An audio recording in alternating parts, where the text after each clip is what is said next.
Welcome to the channel Easy Trick for the computer science student and as well as those students who learn something new in the different field like commerce field. So that is the creative business value creation with the business relationship growing into the power by power day by day and the year by year you will grow into the international favor business with the customer relationship. So the first part is already available on the channel and the link available of the first part into the description box. So those who don't see the first part of the creative business world, kindly see the first part and after that you will enter into the second part. That particular field is not only for the commerce field, that is for the e-commerce field, for the PGDCA students also, and for the BBA students, BCom students, MBA students, BCA students, and all over the world, whatever the online transaction have been done, that article is very helpful to all of you.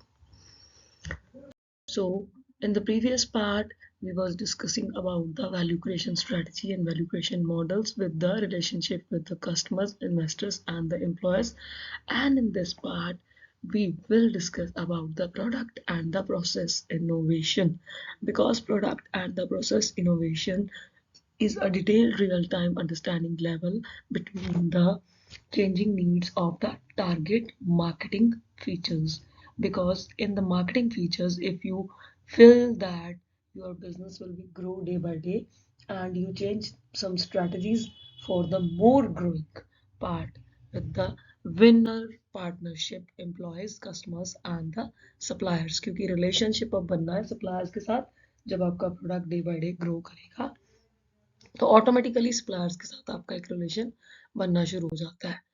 उस relation में सबसे पहला पैरागमेटिक idealism है जो value creation में हमने देखना है, वो है कन्वेंशनल अप्रोच लो बिजनेस की। जब भी आपने देना है तो एक फ्रेगमेंटेड व्यू में दो, इन्वेस्टर्स, एम्प्लॉयज और कस्टमर्स को जब मैनेज करो बिजनेस इन तीनों के बीच में, तो ये देखो कि जिसको आप अपना पार्टनरशिप दे रहे हो या जिसको भी आप एक 2% का भी पार्टनरशिप देने वाले हो जो 1000 करोड़ की इक्विटी पे भी जाएगा, तो थिंक अबाउट दैट कि अगर कभी उन्होंने अपना एक पार्ट प्ले ऐसा कर दिया जिसमें आपको कोई राइट ना मिला, तो पैरागमेटिज्म एटलिज्म ये कहना चाहता है कि वो ऑटोमेटिकली इंप्रूवमेंट करके बिजनेस को अपने शेयर होल्डर्स के थ्रू एंट्री दे सकते हैं। सो वैल्यू बेस्ड बिहेवियर जो होना चाहिए वो एक वाइटल बिहेवियर होना चाहिए, कोई इमोशनल बिहेवियर्स नहीं इसमें होने चाहिए, क्योंकि इमोशनल बिहेवियर्स के ऊपर कभी भी बिजनेस जो है वो नहीं चल सकता। ऑटोमेटिकली एक आइडल बेस्ड होगा आपका, चाहे आप किसी के साथ पार्टनरशिप में हो या अकेले हो, तो ऑटोमेटिकली कोई सेल्फिशनेस नहीं होनी चाहिए कि मेरा इंटरेस्ट रेट अगर इस सप्लायर के साथ बन रहा है, मैं इसको इतनी कमीशन दूंगा तो मेरे प्रोडक्ट को ज्यादा लेगा। नो, आप प्रोडक्ट दोगे तो दोनों को पार्टनरशिप में 50-50% का अगर आइडियलिज्म फीचर होगा तो फायदे का गारंटियर ज्यादा होगी। और उसी बिजनेस के अंदर अगर डिसीजन मेकर कोई एक होगा, क्योंकि डिसीजन सपोर्ट सिस्टम में मैंने आपको ऑलरेडी समझाया था कि बॉस एक होता है, उसकी टीम होती है। अगर डिसीजन मेकर एक होगा तो ऑटोमेटिकली आइडल फेस में कभी सेल्फिशनेस नहीं आ सकती, कभी प्रॉब्लम नहीं आ सकती। सो बेटर टू बी कि फर्स्ट ड्राइव करो ये फोर्स को कि जो हमने अब कस्टमर या एम्प्लॉय या इन्वेस्टर के साथ बात करनी है उसमें कैप्चर पार्ट का मुझे क्या प्रॉफिट होगा। उसके बाद जो वैल्यू प्रोडक्ट और सर्विस की आप शो करोगे वो कंसिस्टेंटली पे हो रही है या फिर ईएमआई कॉस्ट में आप उसे ले रहे हो। If it is in the EMI cost तो आप उस पर इंटरेस्ट रेट जो मार्केट में चल रहा है उससे थोड़ा डाउन रेट से भी उसे दे दोगे तो डेफिनेटली आपको फायदा होगा। For example, the particular product having the price total price of the 1,20,000 और आपने ईएमआई करवाई है 6 मंथ्स की, और उसके ऊपर आपने टोटल ईएमआई के बेस पे ये चेक कर लिया है कि अगर हमें कस्टमर 6 मंथ्स पे ये सारे पैसे देता है तो उसका टोटल अमाउंट 1,20,000 नहीं रहेगा, 1,34,000 हो जाएगा according to the values of the startings. तो खुद सोचो कि 1,20,000 के पीछे आपको 14,000 का एक बेनिफिट भी होने जा रहा है, चाहे आप उससे आज पूरे पैसे नहीं ले रहे। विनिंग हार्ट भी हो जाएगा कि ईएमआई पे आपने उसे दे दिया है, उसकी भी एक ख्वाहिश पूरी हो गई है, उसका भी एक रन एनवायरनमेंट हो गया और कंपनी का अप्रोचेस भी बढ़ रही हैं। और अगर वो टू ब्रॉड अप्रोचेस उसके ऊपर एम्ब्रेस होती हैं, मींस इन्वेस्टर या एम्प्लॉय सारे विन कर रहे हो आप, साइकिल ऑटोमेटिक आ रहा है, तो सामने वाले को समझ आ रही है कि आपको ईएमआई पे नहीं रखना चाहिए, आप उससे प्रॉफिट ले रहे हो, तो इकोनॉमी बेस में वो आपसे अनवर्केबल एडवांसमेंट ना ले, तो कोशिश करो जितना मार्केट रेट हो उससे कम इंटरेस्ट पे उसे पैसा दो, और फिर आपको एक बेनिफिट आइडलिज्म मिल सकता है। ब्रॉड कैटेगरी ऑफ बिजनेस की जो होती है वो एक डिफरेंट कैटेगरी का प्रोडक्ट है, कि ब्रॉड कैटेगरी ऑफ सर्विसेज जब हम देते हैं बिजनेस सर्विसेज में, तो सोशल सर्विसेज भी साथ में आती हैं और पर्सनल सर्विसेज भी साथ में आती हैं। ब्रॉड कैटेगरीज में मार्केटिंग बहुत डील करती है कि एक्सटर्नल सर्विस मार्केटिंग में आपने क्या देखा था, इंटरनल से क्या उठाया, इंटरैक्टिव से क्या उठाया, बेसिकली 7 टाइप ऑफ सर्विसेज के साथ हम डील करते हैं इस पैराडिज्म में, जिसमें कि है आपका पार्ट की बिजनेस की सर्विसेज देखो, कम्युनिकेशन चेक किया जाता है, कंस्ट्रक्शन, डिस्ट्रीब्यूशन कैसे कर रहे हो, आपकी एजुकेशन क्या है, किस एनवायरनमेंट को डील करते हो, फाइनेंस कैसा है, अगर आप किसी ऐसे ग्रोसरी से जुड़े हो तो उसमें एक्सपीरियंस है कि नहीं, टूरिज्म से जुड़े हो उसमें है कि नहीं, मैनेजमेंट से जुड़े हो उसमें है कि नहीं, ये सारी बातें देखी जाती हैं। सो बेसिकली मेजर काम होता है कंज्यूमर बिजनेस और पब्लिक का। जॉब जब ग्रो करती है तो सर्विस सेक्टर से ही करती है ना, either in the agriculture form में हो या इंडस्ट्री फॉर्म में हो, तो ऑटोमेटिकली कभी सर्वे भी हुआ है कभी किसी जगह पे, तो यही सर्वे किया गया है कि 3/4 ऑफ द एम्प्लॉय वर्क करते हैं जब सर्विस सेक्टर कोई बन रहा होता है, जिसमें कंज्यूमर भी होते हैं, बिजनेस भी होता है और पब्लिक सर्विस भी हमारी होती है। तो principle of creative and effective consumer value creation model क्या बताएगा हमें कि आपकी जर्नी कैसी रहेगी टोटली जब आप इसमें एंटर। अब मॉडल में सबसे पहले हमने ये देखना है कि अगर ये सारे ही यूनाइटेड बिजनेस में आपस में अगर इंटरकनेक्टेड हैं, तो सबसे पहले ये वैल्यू चेन बनी कैसे। देखिए वैल्यू चेन होती है जब सीरीज ऑफ कंसेक्यूटिव स्टेप्स आप परफॉर्म करते हो on the product from the initial stage से जब आप शुरू करते हो और टिल दैट कस्टमर के डोर स्टेप तक जब कोई प्रोडक्ट चला जाता है, तो उसको हम कहते हैं स्टेप बाय स्टेप जो परफॉर्मिंग होती है ना, कि आपने एडिट किया, कोई अपडेट किया, सोर्स कौन सा पकड़ा, मैन्युफैक्चरिंग दी, मार्केटिंग स्टेज से गुजरे हो, प्रोडक्शन हाउस में गया है, आफ्टर दैट कंपनी ने कंडक्ट किया है कि वैल्यू चेन को एनालिसिस करो और स्टेप बाय स्टेप जो बिजनेस करोगे प्रोडक्ट की जितनी बेटर एफिशिएंसी होगी और डोर टू डोर जब आपका प्रोडक्ट जाएगा तो उस तरह से होगी। अब अगर हम यूनाइटेड स्टेट्स की बात करते हैं किसी की भी, या इंडिया की बात करते हो एशिया पैसिफिक की, तो अमर्जिंग ट्रेंड्स का भी ध्यान रखा जाएगा, डिसरप्टिव फोर्सेस का भी, कि एक्सटर्नल कौन कौन से फॉर्मेट के साथ हम जुड़े हुए हैं। फॉर एग्जांपल हम किसी और कंट्री से कोई इंपोर्ट एक्सपोर्ट का बिजनेस कर रहे हैं, तो यूनाइट बेस्ड मॉडल उसके ऊपर बेस्ड है, इंपोर्ट भी कर रहे हो एक्सपोर्ट भी कर रहे हो। आप अगर ले रहे हो तो ऑटोमेटिकली है भी तभी एक वैल्यू चेन बनी होगी जिसमें step by step business model transform होंगे, प्रोडक्ट के सर्विसेज के अलग अलग जगह से डेटा कॉन्सेप्ट में आएगा, तो डिस्ट्रप्टिव फोर्सेस से भी आएगा, इमर्जिंग ट्रेंड से भी निकलेगा कि आजकल कौन सी चीज का ऐसा ट्रेंड है। जैसे एक मिथ है कि एप्पल का आईफोन हमेशा लेना है, तो that is the myth, it's not dependent on the priority of the operating system होना चाहिए। मैन्युफैक्चरिंग हाउस अभी भी हमारे इंडिया में लगेगा तो ऑटोमेटिकली उसका एमआरपी डाउनफॉल पे जाएगा, क्योंकि service tax, surplus tax, customer के पास जो चेंज चल के आ रही है, ऑटोमेटिकली देखो कितना टैक्स लगता है, और उसी प्रोडक्ट का जो प्राइस है वो 1 लाख से क्रॉस हो जाता है। और वही प्रोडक्ट अगर आपकी अपनी कंट्री में एस्टेब्लिशमेंट में आ जाएगा तो उसका बिजनेस ग्रो करेगा विद द कंट्री वाइड, और टैक्सेस जितने भी हमारे सर्विस टैक्स लग रहे थे जिसको हम कस्टम टैक्स कहते हैं, कस्टम टैक्स लगना बंद हो जाएगा, क्योंकि मैन्युफैक्चरिंग हाउस जिस कंट्री में होता है उसमें कभी भी उस चेन में कस्टमर को कभी भी कस्टम टैक्स नहीं पे करना पड़ता। तो ऑटोमेटिकली हमारा इमर्जिंग ट्रेंड से ये ट्रेंड आया कि अगर लोगों को वही चीज पसंद आया तो चेन यहाँ आ जानी चाहिए बिजनेस मॉडल फ्रेमवर्क में, तो ऑटोमेटिकली उसी फ्रेमवर्क में आ गई। वैल्यू चेन ने इंक्रीज किया बिजनेस एफिशिएंसी, ऑटोमेटिकली एक पॉसिबल कॉस्ट पे डिलीवर होगा अब कोई ना कोई प्रोडक्ट, तो ऑटोमेटिकली उसका एंड रिजल्ट हमें क्या मिलेगा कि कॉम्पिटिटिव एडवांटेज में जो कंपनी हमारे एशिया पैसिफिक में एंटर कर जाएगी वो कंपटीशन में आ जाएगी, तो बाहर का प्रोडक्ट बाहर रहेगा, अंदर आपके इमर्जिंग ट्रेंड में एक चेन जो है वो डिस्ट्रप्टिव नहीं होगी, इंटरप्टिव नहीं होगी, ग्रोथ टेक्नोलॉजी में आ जाएगी। और जो ग्रोथ टेक्नोलॉजी में कोई तब लाएगा जब इस इमर्जिंग ट्रेंड से ये बाहर की तरफ आएगा। तो वैल्यू चेन को अंडरस्टैंड करने के लिए सबसे पहले कंपटीशन को चेक किया जाता है, अनबिटेबल प्राइसेस होने चाहिए, एक्सपेक्शनल जो आपके प्रोडक्ट्स होने चाहिए, कस्टमर की लॉयल्टी का ध्यान रखो। कंपनीज वो होनी चाहिए जिस पर ट्रस्ट हो किसी का।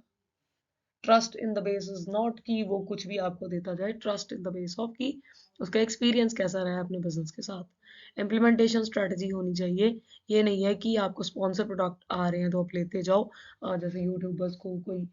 स्पॉन्सर प्रोडक्ट्स आते हैं तो वो आपको बता देते हैं ये स्पॉन्सर्ड है। कोई सच बोल देता है, कोई नहीं बोलता, वो कह देता है ठीक है ले लो। तो it depends on your facility. पैसे खर्चो, देखो आपको पसंद है, यूजेज है तो कंटिन्यू करो, नहीं है तो नहीं कंटिन्यू करो, चाहे वो कोई खाने वाली चीज है चाहे डालने वाली चीज है। तो in addition to assuring that product mechanism जो हम भी पढ़ रहे हैं, it's a critical business keep customer feeling confident. क्योंकि एंटरप्राइज में जब एंटर होना है तो डिस्ट्रप्टिव फोर्सेस भी एंटर होनी है। अब डिस्ट्रप्टिव फोर्सेस का काम क्या होता है कि उन्होंने जब जो काम करना है ना, डिसरप्टिव फोर्सेस ने, वो एक डिफिकल्ट वाला काम है। डिसरप्टिव बिजनेस मॉडल का ये मतलब नहीं होता कि कोई प्लान बिगड़ जाएगा, नो। एक इफेक्टिव बिजनेस प्लान होना चाहिए। मार्केटिंग किसी के ऊपर भी करने लगे हो, मान लो कि आप हेल्थ केयर से जुड़े हुए हो, तो मार्केट उसकी बहुत बड़ी है। तो आपको सारे सोशल एंटरप्रेन्योर्स फ्लोरिशेस के साथ जुड़ के देखना पड़ेगा कि प्रोडक्ट अगर आयुर्वेदिक के बन रहे हैं तो एग्रीकल्चर है ही वहाँ पे, उतनी ज्यादा ग्रोथ हो सकती है। तो आपका एंटर एंटर फैसिलिटी में डिसरप्टिव फोर्सेस वो वर्क करेंगी। अगर इंडिया से कोई प्रोडक्ट जा रहा है तो वो बाहर जाके कस्टम सर्विस इनको ज्यादा पे करेगा। अगर हम ले रहे हैं उनसे तो हमें पे करनी पड़ेगी। So it depends on country to country भी सर्विंग पावर में होगा। और आपका मॉडल जो है वो अपनी कंट्री के हिसाब से बनेगा। अपनी कंट्री के हिसाब से अगर हम बात करें तो सेंटर फॉरवर्ड अगर आपका एरिया मुंबई में है तो दिल्ली, हैदराबाद, बैंगलोर एंड तेलंगाना आके आपका वेस्ट बंगाल, पंजाब, हरियाणा, हिमाचल सब स्टेट को अगर आपने जोड़ रखा है तो ऑटोमेटिकली है ना कि ये एक वेयर हाउसेस की कैटेगरी में भी बिजनेस मॉडल हमारा वर्क कर सकता है, जिसमें हम ये चेक कर सकते हैं कि कौन सा ऐसा सिटी है या कौन सा ऐसा स्टेट है जिसके ऊपर हमारे प्रोडक्ट की जो प्रोडक्टिविटी है वो सबसे ज्यादा स्ट्रॉन्ग चल रही है और सबसे ज्यादा हम ग्रोथ कर रहे हैं। अगर उसकी क्वालिटी चेक करेंगे तो हमें कस्टमर रिलेशनशिप का पता चलेगा कि वहां पे जो हमने एग्जीक्यूटिव लिखा रखे हैं वो उन्हें ज्यादा सेटिस्फाई कर रहे हैं या लोगों को प्रोडक्ट जल्दी पसंद आ रहा है। अगर आपका वही टीम मेंबर अनदर हिमाचल में कोई सर्विस नहीं दे पा रहा तो आपको ऑटोमेटिकली ग्रोथ का एक पार्ट खुद चेक करना पड़ेगा कि अगर हम डिसरप्टिव फोर्सेस लगाते हैं, अगर वेयर हाउस हमारा नियर बाय किसी और स्टेट में है तो वहां से प्रोडक्ट देते हैं, वहां के कस्टमर एप्लीकेशन में उसको डालते हैं तो क्या हमारा मेथड सॉल्व हो जाता है। अगर हो जाता है तो ये आपको चेक करना पड़ेगा, अदरवाइज इश्यूज आपको भी आएंगे। मॉडल आपको यही प्रिंसिपल पे ले जाना चाहता है कि इश्यूज कम से कम आए। और गोल हमारा मॉडल का यही होगा कि एक कैनवस बनाओ, एक ऐसा यूनाइट बिजनेस मॉडल फ्रेमवर्क करो जिसमें वर्किंग जो है वो रियलाइज हो कि हमें एडवांटेज होना चाहिए, डिसएडवांटेज नहीं होना चाहिए। तो इसी से ही हम क्रिएटिव बिजनेस में मॉडल्स को इंक्लूड करते हैं, जैसे value creation in the bedrock of any business model scheme, value proportions, operating model canvas, organisational and business model environment, jobs to be done. किस किस तरह के लोगों की जरूरत पड़ेगी, क्वांटिटी की जरूरत पड़ेगी, तो वो उस पे ऊपर भी अब बेस्ड होगा। पहला पॉइंट होता है जब भी कोई बिजनेस मॉडल बनाना है, value creation is the bedrock of any business success. क्योंकि अभी हमने देखा है कि प्रोसीजर अगर चलेगा तो ऑनर को भी पता होगा और मास मार्केटिंग चैनल्स में अगर वो जा चुका है, ऑल ओवर सिटीज में उसकी एंट्री हो चुकी है, तो फिर प्रोडक्ट सर्विसेज की सेटिस्फेक्शन करवाना उसकी अपनी ड्यूटी हो चुकी है। लोगों की एक्सपेक्टेशंस बढ़ जाएंगी, सब कुछ बढ़ जाएगा, तो ऑटोमेटिकली आपको ये क्वेश्चन अराइज होगा कि how to satisfy customers desires. Automatically आपको कस्टमर्स की डिजायर का ध्यान रखना पड़ेगा। अगर नहीं रखोगे तो डेफिनेटली कस्टमर एक बार आपसे प्रोडक्ट ले जरूर लेगा, दूसरी टाइम अगर उसे उस तरह का प्रोडक्ट नहीं आया तो उसने थर्ड टाइम आपसे प्रोडक्ट नहीं लेना। अब value creation should be based on the customer desire outcomes में हमें सबसे पहला ध्यान वही रखना है, उसकी डिजायर क्या है। अगर आप फुली अंडरस्टूड नहीं कर पा रहे, आपका प्रोडक्ट फ्लेक्सिबिलिटी पे है कि चेंजेस होती हैं रहती हैं उसमें according to the weight of the person, according to the skin of the person, अगर स्किन से रिलेटेड है, हेल्थ से रिलेटेड है according to the health of the person, तो ये डिपेंडेंसी हो। आप किसी भी बिजनेस एक्टिविटी में जाने से पहले ये चेक जरूर कर लीजिए कि कस्टमर किस तरह के आप जोड़ रहे हो अपने साथ। सर्वे करो कि चॉइसेस कितनी बेटर हो सकती हैं। अगर हम स्टक कर रहे हैं तो कोई कोई जुड़ेगा, अगर हम फ्लेक्सिबिलिटी दे रहे हैं किसी मॉडल में तो डेफिनेटली ज़्यादा लोग जुड़ेंगे। तो अगर कंसिस्टेंटली कस्टमर का श्योरेस्ट वे आपको दिख रहा है कि इन्वेस्टर्स के साथ जुड़ रहा है, तो सर्व करो कस्टमर्स को एक वैल्यू प्रोडक्ट, सर्विसेज बेटर दो, उनकी प्रॉब्लम्स को, प्राइमरी तो उन्हें दो ही दो, अगर कोई सेकेंडरी पार्ट वो आपसे मांग रहे हैं, अगर वो पैसे पे करने को तैयार है तो आप एक सेकेंडरी वर्जन भी उसे दे सकते हो, क्योंकि अगर आप नहीं दोगे तो डेफिनेटली इंडस्ट्री में ऑल्टरनेटिव उनके पास और भी हो सकते हैं जो डायरेक्ट कॉम्पिटिटर अभी आ रहे हैं D2C पॉलिसी में, कि अगर थर्ड पार्टी उन्हें MRP दिखाती है किसी प्रोडक्ट की 2000 रुपीज़ और D2C पॉलिसी में उन्हें वही प्रोडक्ट मिल रहा है 1500 रुपीज़ का। The problem in the D2C policy is that कि वो लोग अब पॉलिसी एक ऐसी क्रिएट कर रहे हैं कि एक्सचेंज नहीं ले रहे, जबकि थर्ड पार्टी आपको एक सर्विस ऐसी देगी कि अगर आपको प्रोडक्ट नहीं पसंद आ रहा तो आप उसका एक्सचेंज ले सकते हो, उसकी मनी बैक गारंटी आपको रिटर्न पॉलिसीज में पहले ही बताएगी। बट जो D2C कस्टमर पॉलिसी में होते हैं वो आपको कभी भी रिटर्न बैक देने वाली पॉलिसी में नहीं होते, सारे नहीं होते ऐसे, लेकिन फायदा कहीं ना कहीं कोई ना कोई ले जाएगा अगर उसने पॉलिसी बना ली कि कस्टमर के घर में प्रोडक्ट जाए, वो वीडियो बनाए, और अगर कुछ डैमेज है, मिसिंग है, हम देखेंगे उस वीडियो में, फिर हम उन्हें ऑटोमेटिकली प्रोडक्ट उनसे वापस मंगवाएंगे और उसके पैसे हम पे करेंगे और जितने उनके शिपिंग चार्जेस लगेंगे। अगर वो ये कर लेंगे तो ऑटोमेटिकली कस्टमर के साथ उनका रिलेशन एक ट्रस्ट फैक्टर पे बढ़ता जाएगा, और अगर नहीं करते तो ऑटोमेटिकली है कि आप डिमांड उनकी फुलफिल नहीं कर रहे, उनके पैसे खराब हुए हैं, तो ऑल्टरनेटिवली वो अब D2C पॉलिसी में नहीं जुड़ेंगे। ऑटोमेटिकली जो बिग ब्रांड्स हमारे मार्केटिंग में ऑलरेडी चल रहे होंगे उसी के साथ वो जुड़ के अपना काम कर लेंगे। और अगर आप चाहते हो कि जुड़े रहे तो फिर एक इनोवेशन स्ट्रेटजी होनी चाहिए, फ्रंट लाइन करो कि ट्रैकिंग करो, पहुंचा है कि नहीं पहुंचा, डिसीजन लो कि अगर कस्टमर के घर में पूरा प्रोडक्ट आपने डाल दिया था, किसी वेयर हाउस में अगर चेंजेस होती हैं तो वेयर हाउसेज में कैमरास ट्रक करवाओ, कैमरास प्लग इन हो, डिलीवरी बॉय अगर लेके जा रहा है, रास्ते में अगर डेटा वेयर हाउस से जब बाहर निकला तो डिलीवरी बॉय के हाथ में आया अगर प्रोडक्ट, तब स्कैन करो कि पूरा है। रास्ते में अगर चेंजेस हुई हैं तो डेफिनेटली आप पकड़ पाओगे डिलीवरी बॉय की तरफ से चेंजेस हुई हैं। कस्टमर के घर पे प्रोडक्ट दिया है तो उसे ऑलरेडी एक फैसिलिटी में डाल सकते हो, आपकी वो वीडियो बनाए अब खोलते टाइम तो कंसिस्टेंटली आप कस्टमर की सर्विसेज को सेटिस्फाई कर सकते हो। उसके बाद है कि रिप्रेजेंटेशन एक्सपेरिमेंटल होनी चाहिए, फंक्शनल, फाइनेंशियल,